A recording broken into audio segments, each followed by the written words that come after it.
Dhanik Bharat Educational Institutions, Inter, IIT, JEE, NEET, admission opened. BRS లో ఉత్సాహం నింపింది నిన్న జరిగినటువంటి జగిత్యాల సభ. అయితే ఏడాది తర్వాత కేసీఆర్ ప్రసంగంతో గులాబీ సైనికుల్లో ఆనందం మొదలైంది. మాజీ మంత్రి జీవన్ రెడ్డి పైన ప్రశంసల వర్షంతో పాటుగా పదవులను కూడా ప్రకటించారు పార్టీ అధినేత మాజీ ముఖ్యమంత్రి కేసీఆర్. సో బీఆర్ఎస్ పార్టీ ప్రధాన కార్యదర్శిగా నియమిస్తూ ఆదేశాలు ఇచ్చారు. అయితే అధికారంలోకి వస్తే మంచి పదవి ఇస్తామంటూ కూడా మరో ఆఫర్ కూడా ప్రకటించారు కేసీఆర్ హామీపైన బీఆర్ఎస్ లో జోరుగా చర్చ కూడా సాగుతుంది. ఇప్పటికే బీఆర్ఎస్ లో ప్రధాన కార్యదర్శిగా ఉన్నారు ఆర్ఎస్ ప్రవీణ్ కుమార్.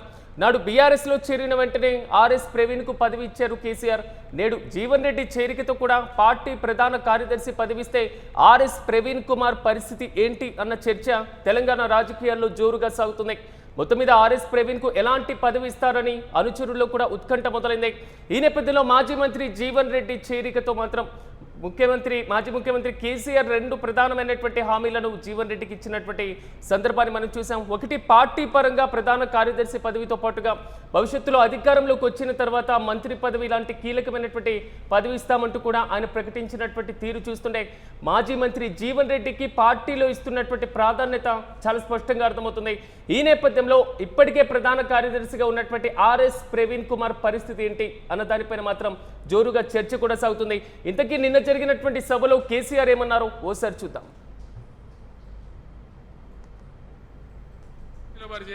చాలా బ్రహ్మాండమైనటువంటి మనకు ఊపు వస్తూ ఉంది. నేను జీవన్ రెడ్డి గారిని కోరుతా ఉన్నా, జగిత్యాల మందం కాదు, జగిత్యాల జిల్లా కాదు, పాత కరీంనగర్ జిల్లా కాదు, మీరు ఆదిలాబాద్ చూడాలి, నిజామాబాద్ చూడాలి, పరిసర జిల్లాలు చూడాలి. పార్టీ ప్రధాన కార్యదర్శిగా ఈ నిమిషం నుంచి నేను అపాయింట్ చేసుకుంటా ఉన్నాను. బ్రహ్మాండంగా ఈ ప్రాంతం అంతా కూడా మీ సేవలు అవసరం ఉన్నాయి పార్టీకి. అదే కాదు, రేపు భవిష్యత్తులో బీఆర్ఎస్ గవర్నమెంట్ ఏర్పడిన తర్వాత కూడా బ్రహ్మాండమైన పదవిలో ఆయన అద్భుతమైన సేవలు మీ జిల్లా మొత్తానికి అందించబోతాడు. తెలంగాణ రాష్ట్రానికే ఆయన సేవలు అందించబోతాడు. ఇది నా మాట, కేసీఆర్ మాట అని నేను జగిత్యాల గడ్డ మీద చెప్తా ఉన్నా.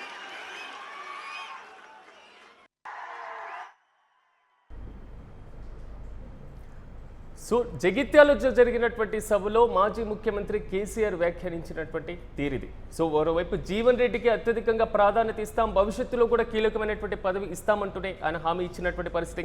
సో ఇక ఇదే అంశంపై మరింత సమాచారం మా ప్రతినిధి సత్య అందిస్తారు. సత్య, చెప్పండి, నిన్న జరిగినటువంటి సభలో జీవన్ రెడ్డికి పార్టీ ప్రధాన కార్యదర్శిగా నియమిస్తూ కూడా అధినేత ఆదేశాలు జారీ చేశారు. కానీ ప్రస్తుతం ప్రధాన కార్యదర్శిగా ఉన్నటువంటి ఆర్ఎస్ ప్రవీణ్ కుమార్ పరిస్థితి ఏంటి అన్నది మాత్రం ఉత్కంఠ కొనసాగుతున్నాయి. పూర్తి అప్డేట్స్ ఏంటి? ప్రధానంగా జగిత్యాల వేదికగా నిన్న జరిగినటువంటి ఏదైతే ప్రజా ఆశీర్వాద సభ కొంత బీఆర్ఎస్ శ్రేణుల్లో నూతన ఉత్తేజాన్ని, నూతన ఉత్సాహాన్ని కూడా నింపిందని చెప్పుకోవచ్చు. చాలా అంటే సంవత్సరం తర్వాత కేసీఆర్ సభ పెట్టడం, భారీ బహిరంగ సభలో ఆయన ప్రసంగిస్తూ కొంత ఉత్సాహాన్ని నింపే ప్రయత్నం చేశారు. పెద్ద ఎత్తున నిన్న ఆయన మాట్లాడిన తీరు కావచ్చు, ఆయన మొత్తం కూడా అక్కడ ప్రజలను ఉద్దేశించి మాట్లాడడం కావచ్చు, అందరినీ కలుపుకొని పోయే ఉద్దేశం కావచ్చు, మొత్తం కూడా స్టేజ్ మీద ఉన్న వాళ్ళని అందరినీ కూడా అటు తులా ఉమా కావచ్చు, పల్లా రాజేశ్వర్ రెడ్డి కావచ్చు, అందరినీ కూడా అంటే ఈ కేసీఆర్ స్పీచ్ కు సంబంధించి ప్రధానంగా కొంత క్యూరియాసిటీ అనేది ఖచ్చితంగా ఉంటుంది. అందరినీ కలుపుకొని పోతారు అనేది అందరికి తెలిసిన విషయమే. సో అదే విధంగా ఆయన పాత కేసీఆర్ ఎట్లా ఉంటాయనో సో అట్లా మరొకసారి కూడా నిన్న రుజువైన పరిస్థితి కనబడుతూ ఉంది. కొంత ఉత్సాహాన్ని మొత్తం కూడా వచ్చే ఎలక్షన్స్ లో ఖచ్చితంగా మనం గెలుస్తాము అనేది మరి బీఆర్ఎస్ కార్యకర్తలకు ఉత్సాహం నింపారు. బీఆర్ఎస్ కార్యకర్తలకు తెలిసే ప్రయత్నం ఖచ్చితంగా నిన్న చేశారు. కానీ నిన్న జీవన్ రెడ్డికి సంబంధించి జీవన్ రెడ్డికి కండువ కప్పిన తర్వాత సో కేవలం ఆయన నిజామాబాద్, కరీంనగర్, ఆదిలాబాదే కాకుండా ప్రధానంగా రాష్ట్ర స్థాయిలో ఒక కీలక పదవి, రాష్ట్ర స్థాయిలో రాష్ట్రాన్ని మొత్తం కూడా ఆయన మంచి పదవిలో ఉండి మీకు సేవలు అందిస్తారు అంటూ కూడా ఆయన మాట్లాడడం. దాంతో పాటు నేనైతే ఇప్పుడు ప్రస్తుతం ప్రధానంగా ఇప్పటి నుంచే మరి బీఆర్ఎస్ పార్టీ ప్రధాన కార్యదర్శిగా నేను అపాయింట్మెంట్ చేస్తా ఉన్నాను అంటూ కూడా ఆయన మరి వరాల కళ్ళు గుర్తున్న పరిస్థితి కనబడుతోంది. వచ్చే మరి ఇదంతా ఒకవైపు నడుస్తున్న సమయంలో ప్రధానంగా ఇప్పుడున్నటువంటి ప్రధాన కార్యదర్శి ఆల్రెడీ ఆర్ఎస్ ప్రవీణ్ కుమార్ ఉన్నారు. సో మరి ఆ పదవి మరి జీవన్ రెడ్డికి ఇచ్చిన తర్వాత ఇప్పుడు ఆర్ఎస్ ప్రవీణ్ కుమార్ పరిస్థితి ఏంటి, ఆయనకు ఏ పదవి ఇవ్వనున్నారు, ఆ పార్టీలో అసలు ఇంకా ఏం పదవులు ఖాళీ ఉన్నాయి అనేది కూడా ఒక స్పష్టమైన క్లారిటీ లేని పరిస్థితి కనబడతా ఉంది. బీఆర్ఎస్ లో గతంలో మరి కొత్త అంటే ఆర్ఎస్ ప్రవీణ్ కుమార్ కూడా మరి ఆయన ఏదైతే బిఎస్పీ పార్టీ నుంచి ఇక్కడ చేరినప్పుడు కూడా ఇదే ఉత్సాహంతో ఆయనకు పదవిని కట్టబెట్టిన పరిస్థితి ఉంది. ఒక కీలక బాధ్యతలు నీకు ఇస్తున్నాము, రాష్ట్రం మొత్తంలో నువ్వు మొత్తం కూడా ఆ సామాజిక వర్గానికి సంబంధించి కావచ్చు, ఏదైతే బహుజనవాదానికి సంబంధించి మొత్తం కూడా తెలంగాణ రాష్ట్ర వ్యాప్తంగా నువ్వే చూసుకోవాలి, మొత్తం కూడా నీదే బాధ్యత అంటూ కూడా మరి ఆయనకు పిలుపునిచ్చిన పరిస్థితి ఉంది. సో ఇప్పుడు మరి ఆ పదవిని జీవన్ రెడ్డికి ఇవ్వడంతో ఆర్ఎస్ ప్రవీణ్ ఒకవైపు స్టేజ్ మీద నవ్వుతా ఉన్నాడు, స్టేజ్ మీద ఆయన మరి అన్ని చేసినప్పటికీ కూడా ఏంటి ఆర్ఎస్ ప్రవీణ్ స్థితి. మీరు అన్నట్లుగా ఆర్ఎస్ ప్రవీణ్ స్టేజ్ మీదే ఉన్నారు. అనౌన్స్ చేసేటప్పుడు అధినేత అనౌన్స్ చేసినప్పుడు కూడా ఆయన కూడా నవ్వుతూ ఉన్నటువంటి విజువల్సే మనం చూస్తున్నాం. మరి ఇలాంటి సందర్భంలో ముందే ఆర్ఎస్ ప్రవీణ్ కి ఇంటిమేషన్ ఇచ్చే అధినేత ఇలాంటి పదవిని ప్రకటించారా? ఒకవేళ అలాంటి సందర్భం ఎదురు కానప్పుడు ఆర్ఎస్ ప్రవీణ్ కి ప్రత్యామ్నాయ పదవి బీఆర్ఎస్ ఏం ఆలోచిస్తుంది?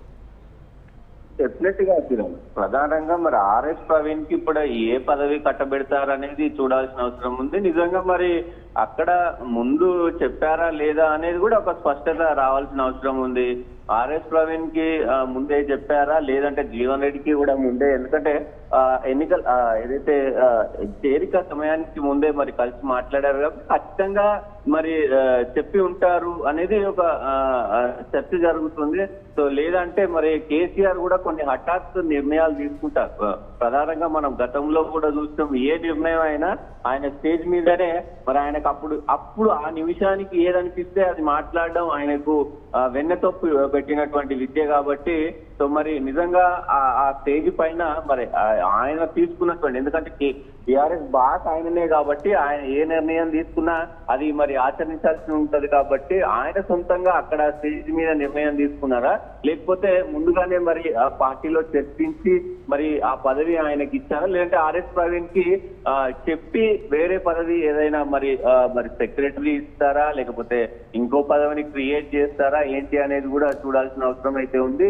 సో ఇప్పుడు ప్రధానంగా మరి ప్రధాన కార్యదర్శి మరి ఏదైతే జీవన్ రెడ్డికి ఇచ్చినప్పుడు ఇంకా ఖాళీగా ఉన్న పదవి వల్ల ఒకటే ఖాళీగా ఉంది, సెక్రటరీ పదవి అనేది ఖాళీగా ఉంది కాబట్టి మరి చూడాలి అది ఒక్కటి ఇస్తారా మరి ఏంటి అనేది. గతంలో కూడా కొన్ని వార్తలు వచ్చినాయి, జీవన్ రెడ్డికి మరి సెక్రటరీ పదవి ఇస్తారు, మరి పార్టీ సెక్రటరీ పదవి ఇస్తారు అంటూ కూడా మరి వార్తలు వచ్చిన పరిస్థితి అయితే కనబడతా ఉంది. ఇప్పుడు ప్రధాన కార్యదర్శిగా మరి ఆయనకి ఇచ్చారు, మరి సెక్రటరీగా ప్రవీణ్ కుమార్ ఇస్తారా ఏంటి అనేది చూడాలి.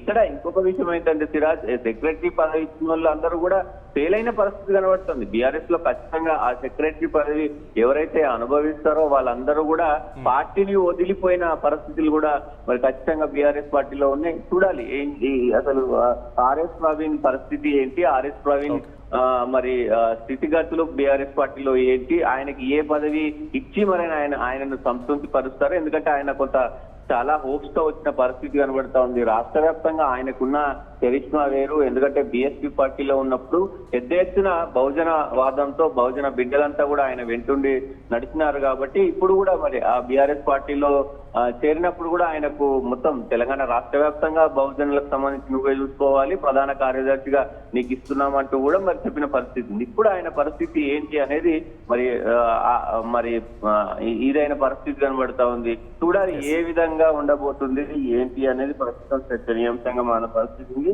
చూడాలి. Right Satya, thank you. మొత్తం మీద నిన్న జరిగినటువంటి బీఆర్ఎస్ కి సంబంధించిన మీటింగ్ మొత్తం కూడా ఉత్సాహంగా సాగినప్పటికీ అధినేత చేసినటువంటి ఒక ప్రకటన మాత్రం కొంతవరకు పార్టీలో కీలకమైనటువంటి పదవి వైపు జీవన్ రెడ్డి అడుగులు వేస్తుంటే ఇప్పుడు అదే పదవిలో ఉన్నటువంటి ఆర్ఎస్ ప్రవీణ్ కుమార్ పరిస్థితి ఏంటి అన్న దానిపైన ఉత్కంఠ కూడా కొనసాగుతుంది. ఏడాది తర్వాత కేసీఆర్ ప్రసంగంలో గులాబీ సైనికుల్లో మాత్రం ఆనందం కనబడుతుంది. మాజీ మంత్రి జీవన్ రెడ్డి పైన ప్రశంసల వర్షంతో పాటుగా పదవులను కూడా ప్రకటించారు మాజీ ముఖ్యమంత్రి కేసీఆర్. బీఆర్ఎస్ ప్రధాన కార్యదర్శిగా నియమిస్తూ ఆదేశాలు జారీ చేశారు వేదికపైనే. కానీ అధికారంలోకి వస్తే మంచి పదవి ఇస్తామంటూ కూడా రాష్ట్ర స్థాయి పదవిని ఆఫర్ చేస్తూ కూడా ఆయన ప్రసంగించారు.